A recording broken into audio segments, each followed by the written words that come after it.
Nous, comme je l'ai dit précédemment, ce qu'on fait à la maison, c'est vraiment le minimum, je vais dire.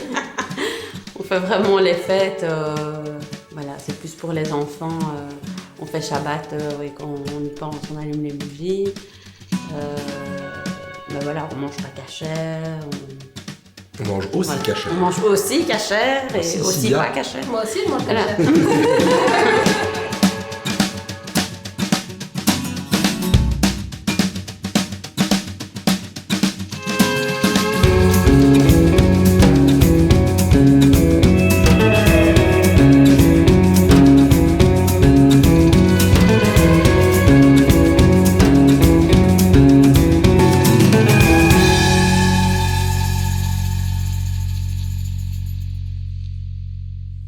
J'aime bien ces moments dans une, enfin, j'aime bien ces moments dans une vie quand ils sont avec les symboles justement de la religion, du culte, parce que ça permet de, on a besoin aussi, hein, on a besoin de rythme, on a besoin d'un cadre, et quand on cadre ces moments-là, ça structure, ça rassure et ça structure.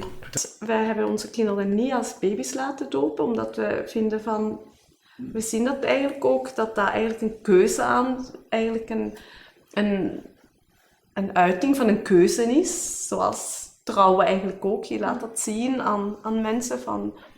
En dus Gabriel en Nathan die hebben zich dan op een bepaald moment besloten, we willen dat ook en we willen ons laten dopen. Dan hebben we hun dan echt in een waterton gedoopt.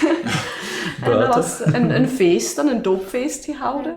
Ik denk dat misschien bij ons die grote ceremonies een vrij moeilijke plaats hebben gekregen in onze levensloop. Want langs de ene kant zijn die er nog, die bestaan nog. Ja. Aan de andere kant zijn we ook relatief heel vrij en doen waar we zin in hebben. En dat geeft ons ook een conflict. Ja. Van oké, we doen waar we zin in hebben en we laten ons niet leiden door normatieve verwachtingen. Ja. Aan de andere kant zijn die er wel. En dus hoe ga je die dan zo op elkaar rijmen? Ik denk dat veel mensen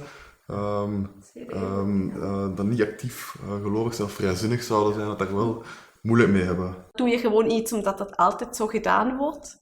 Dat is zo met rituelen altijd een beetje de vraag van voor mij, hoe ga ik daarmee om?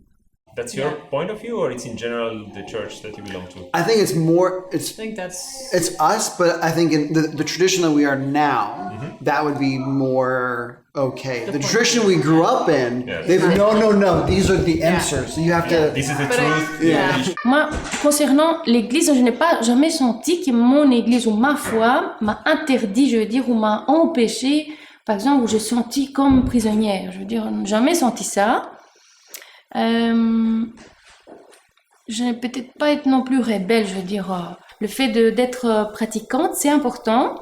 Et si je suis orthodoxe, c'est par choix. On prie aussi 5 fois par jour, si on est vraiment religieux. Oui, on prie 5 fois par jour, mais c'est pas...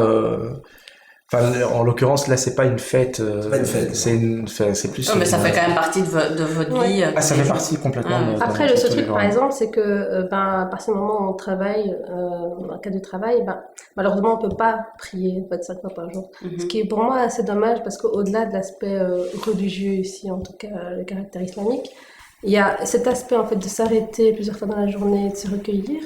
Je trouve que même au-delà de la religion, je pense que c'est quelque chose qu'on devrait limiter. Ça fait une pause. Oui, ça fait une pause, c'est un moment de... Aujourd'hui, on parle beaucoup, par exemple, en entreprise, du mindfulness ou, par exemple, des power naps, donc pouvoir juste se poser 10 minutes, fermer les yeux. Mais en fait, la prière, c'est ça aussi. En ce qui concerne l'ouverture de nos rites et de nos cultes aux personnes qui ne sont pas de notre religion, je pense que chez nous, c'est assez clair, tout le monde est bienvenu. Et voilà. Et c'est un moment de partage, donc l'idée c'est de vraiment le partager avec le maximum de personnes.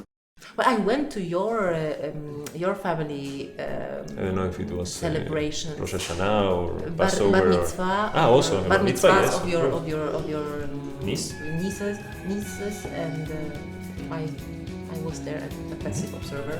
What do you mean a passive observer? You are eating as everybody else.